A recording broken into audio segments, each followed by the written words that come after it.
What's going on, everyone? Jeremy here from the Quartering and some interesting news. So, Roll20, it's an app that many people use online to play their D&D, their Pathfinder, whatever their RPG needs are. It's actually a great app. It's one of the best apps out there that's run by some of the most questionable people in my experience.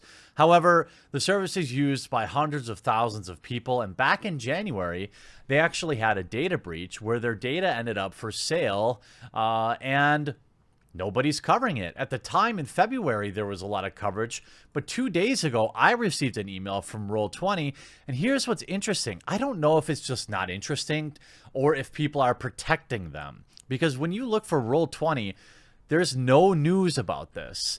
If I combine it and do it like this, no, nothing.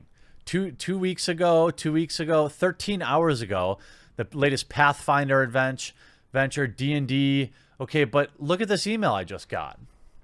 Conclusion of the 2018 data breach investigation. In February of last year, we became aware of information claiming to be from Roll20's accounts table being placed for sale on the web marketplace for $208, an amount less than comparable data sets. Why is that relevant? Are you both telling your customers that you don't like them? You know, I don't understand. Why is that relevant? Anyway, this data represented approximately 4 million users. 4 million users from the end of 2018 and contain the following data.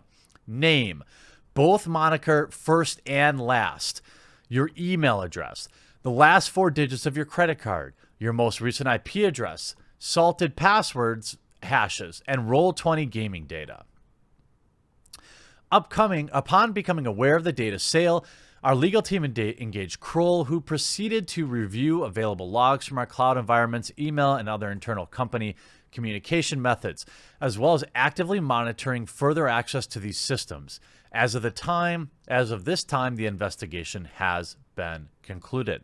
Why is nobody covering this? I don't understand. This is This is a big deal. Millions of people's full names, email addresses, last 4 of their credit cards. You could get pretty far with that information. Why isn't Kotaku talking about this? Why isn't Polygon talking about this? I'm hoping that people watching this video will take a minute to share it out on social media minds and like it and leave a comment on it. And if you know anyone that uses Roll20, you know, this email came into my spam box. So I didn't even see it until I just happened to catch that it came through. I happened to be looking at my email right when it came in. The investigation identified several possible vectors of vulnerabilities that have since been remedied. Best practices at Roll20's for communications of credential cycling has been updated, with several code libraries updated and more in development. Additionally, all sessions were logged out of Roll20 as a precautionary measure at the time we became aware of the breach. Any user that wishes to see an example of their compromised data can contact team@roll20.net and request that of myself. Be advised that it will merely be the personalized version of the information listed above. That will not be providing any in-depth information on attack vectors, so do not advise malicious attackers to our defenses.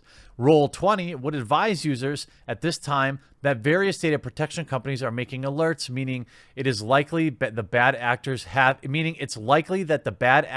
have purchased the data. Bad actors have purchased the data. All right, so to recap, Roll20 has a data breach back in February, and here's how they worded it. Earlier today, Roll20 was named in a report. So they didn't even find out. They found out after the fact. So somebody went into their website, pulled all this data, had time to clean it, put it up online for sale, and that data had been purchased before Roll20 even heard about it. Named a report of several victims of an attack by cyber criminals. We're currently working diligently to investigate the veracity of these claims. Our security teams work tirelessly to monitor, identify, fix potential weaknesses in our system, and to prevent this. We take seriously our responsibility to safeguard our users' personal information. Accordingly, Roll20 only maintains usernames, addresses, hash password, last login IP, and the last 4 of credit card. So everything that they maintained, they got. We use Stripe and PayPal to process transactions. All billing information is handled by them and never touches our servers. So they're probably they're compliant now. A lot of times when you have any security issues, they'll make you move the payment processor off your website. So so people can't scrape credit cards and things like that if they get into your website. They probably did that. ISO 9000 compliance or whatever it is, ISO compliance. So, and then at 3:30 to remove any possible session cookies, we've logged everyone out.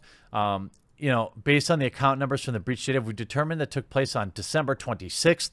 The data size was 700 megs, consistent with being our account object, which, as we said earlier, contains this information.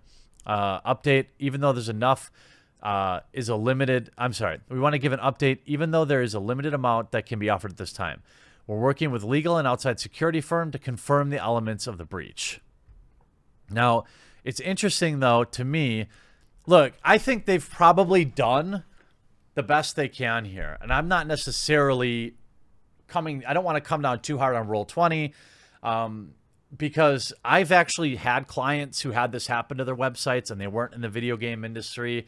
They weren't pandering to, Dungeons and Dragons and Pathfinder and, like Warhammer 40K and things like that. I've actually had this happen to a client website and it wasn't handled this cleanly. So they come out to then say, again, frankly, this sucks. I'm sorry. Let's go back. Roll20 would advise users that at this time, data protection companies are making alerts, meaning it's likely that bad actors have purchased that data. We would always recommend regularly rotating passwords, as well as not sharing credentials between sites.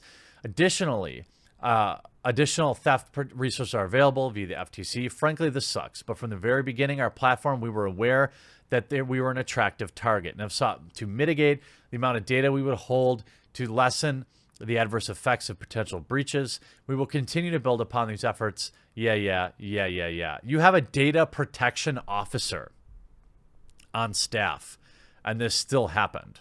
You're talking about 4 million first names, last names, email addresses, last 4 of the credit card, your IP address, salted password hashes, and their gaming data, time played. The gaming data, who necessarily cares about that? I think it's curious that, though, there's been articles. Here's one 6 hours ago, 13 hours ago. Here's, from a week ago. I guess nobody's talking about this unless it's going to come out tomorrow, that people are, aware of this. I think it's very easy to have missed this email. And if you just saw the update in February, you wouldn't really necessarily know to the extent. So they released this. I don't know if they actually put it in their blog. No, they didn't. Oh, here it is. Yep, August 12th. Okay, so they did put it in their blog. They probably shared it out. Only 11 comments, but it was pretty quietly done. Can I ask why you felt the need to include everyone's data sold the atypically low amount? That just seemed baffling fact to include. Quite disappointed in how you guys are handling this. While I do appreciate the report at the time it was breached to the conclusion or what have happened, you've only managed to frame it as to be expected. You create the narrative that websites and services always get breached. It's like you're saying, oh, well, that sucks, but it's you expected since you signed up with us. Yeah, I know that your information got leaked. Don't worry, it happens to everyone. And you should always mix your passwords, dummy. I think that that's a fair reply. I think you're not exactly going out of your way to take any real responsibility here. But again, I don't know what would be expected. When this happened to a company that I was working with, I wasn't in charge of the website. I wasn't in charge of data security, but I only ran their advertising, and they ended up getting a bunch of their credit card numbers scraped, and there was a big fine coming from the FTC that came down. So I don't know if Roll20 is going to be facing a fine. Probably not, unless their customers raise a stink. But it'll be interesting. It'll be interesting to follow the Roll20 situation.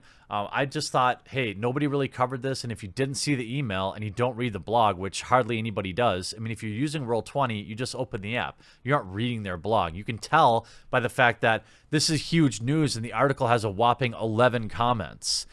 So it wasn't exactly well advertised. So, you know, it's interesting.